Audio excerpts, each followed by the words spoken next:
दोस्तों एक और व्लॉग के साथ मैं ज़ियाउर रहमान। ईरान इसराइल जंग जो एक बड़े दिलचस्प मरहले में जो है वो जारी होगी। दोनों मुल्क एक दूसरे के ऊपर हमले कर रहे हैं, ताबड़तोड़ हमले कर रहे हैं। जितनी मार ईरान को पड़ रही है उससे कहीं ज़्यादा मार जो है वो इसराइल को पड़ रही है। अगर अददी तौर पर देखें तो इसराइल की एक तरह से अभी तक ये ज़रूर कामयाबी है कि उसने ईरान के जो बड़े बड़े फौजी सरबराह हैं, साइंसदान हैं, उनको मारा है, हलाक किया है। लेकिन दूसरी जानिब जो इसराइल को मार पड़ी है वो इसराइल के वहमो गुमान में भी नहीं था। इसराइल कभी सोच भी नहीं सकता था कि ईरान जो है उसके ऊपर इस तरह से अटैक कर सकता है। ईरान ने जो है वो इस तरह से इसराइल के ऊपर अटैक किया है, गौल की सूरत में आज जो है उसने अटैक किया है, जिसमें उसने सूरह अनफाल का भी जो है वो हवाला दिया है कि गौल की तरह से इसके ऊपर अटैक होता है, यानी कि जो मिसाइल हैं उसकी पूरी बारिश की जाती है, जो ड्रोन है उसकी पूरी बारिश की जाती है। यही वजह है जो इसराइल के जो बड़े शहर है, खासतौर पर तिल अबीब है, हिफा है, वहाँ पे जो है वो शहरी शदीद परेशानी के आलम है। बहुत सारी इमारतों को नुकसान पहुंचा है, लोगों के इमलाक को नुकसान पहुंचा है, गाड़ियों को नुकसान पहुंचा है।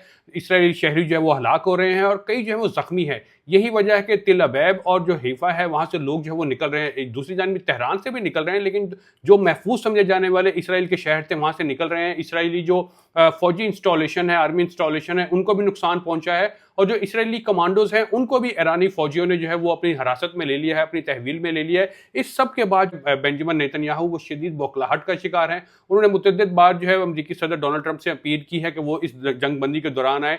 यही वजह है कि कनाडा में जारी G7 जो कॉन्फ्रेंस थी वहाँ पे जो अमेरिकी सदर डोनाल्ड ट्रंप जो है उन्होंने उसको अधूरा छोड़ा है, उसके एलामिये पर भी दस्तखत नहीं किया और वहाँ से उन्होंने फौरी तौर पर जो है वो व्हाइट हाउस को ये हिदायत की है कि वो फौरी तौर पे एज सुन एज पॉसिबल का लफ्ज़ जो है वो CNN ने यूज़ किया है कि एज सुन एज पॉसिबल जो ईरानी हुकूमत है उनके साथ रब्ता किया जाए।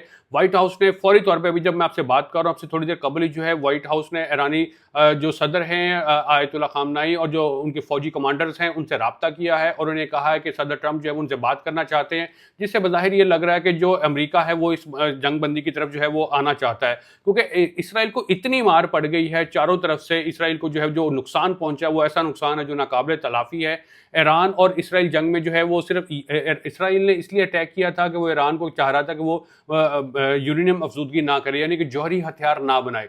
लेकिन जो है ईरान ने अपनी जो बढ़तरी, फौजी बढ़तरी से ये साबित कर दिया है कि वो किसी भी मुल्क को मुंह तोड़ जवाब जो है वो दे सकता है। यही वजह है कि अमेरिकी सदर भी परेशान है। उन्होंने फौरी तौर पर व्हाइट हाउस को कहा है कि वो ईरान से रब्ता करे और जो इसराइल है वो तो बुखलाहट का शिकार है। बेंजामिन नेतन्याहू बुखलाहट का शिकार है। उन्हें कुछ समझ नहीं आ रहा है कि ईरान को वो किस तरह से रोके। ईरान उनकी बुरी तरह से पिटाई कर रहा है।